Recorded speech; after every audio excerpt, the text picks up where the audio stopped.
আবারও নবগ্রামের পলসন্ডা 34 নম্বর জাতীয় সড়কে ঘটল ভয়াবহ পথ দুর্ঘটনা। বহরমপুরের দিক থেকে মোরগ্রামের দিকে যাচ্ছিল একটি 4 চাকার গাড়ি। সেই সময় নবগ্রামের পলসন্ডা 34 নম্বর জাতীয় সড়কে দাঁড়িয়েছিল একটি লরি। দাঁড়িয়ে থাকা লরিটিকে ধাক্কা মারে 4 চাকার গাড়িটি। এই ঘটনায় গুরুতর আহত হয় 4 চাকার গাড়িতে থাকা 5 জন যাত্রী। 5 জনের মধ্যে 2 জনের অবস্থা আশঙ্কাজনক বলে জানা গেছে। এই ঘটনায় ব্যাপক চাঞ্চল্যের সৃষ্টি হয়েছে এলাকা জুড়ে। ঘটনার খবর পেয়ে ঘটনাস্থলে ছুটে আসে নবগ্রাম থানার পুলিশ।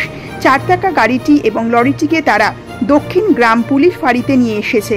পুলিশ এবং স্থানীয়দের সহযোগিতায় আহত ব্যক্তিদের মুর্শিদাবাদ মেডিকেল কলেজ হাসপাতালে পাঠানো হয়েছে বলে জানা গেছে। নবগ্রাম থেকে শুভ ঘোষের রিপোর্ট, দৈনিক বাংলা নিউজ। লরিটা দাঁড়িয়ে ছিল ওখান থেকে আপনার বহরমপুর থেকে এই যাওয়ার পথে মোকপুর যাওয়ার পথে মানে লরি দাঁড়িয়ে ছিল, সাইডে যাও মেরে দিয়েছে। ছোট গাড়িটা ছোট গাড়িটা কোন দিকে যাচ্ছিল? যাচ্ছিল উমর ওই লোহাপুর সাইডে, মোরগ্রামের দিকে যাচ্ছিল। আর এই লরিটা দাঁড়িয়ে ছিল। লরিটাও কি উমরপুরের দিকে যাচ্ছিল? হ্যাঁ না, ওটা দাঁড়িয়ে ছিল, মনে হয় দাঁড়িয়ে ছিল, আমি সঠিক জানছি না, দাঁড়িয়ে ছিল।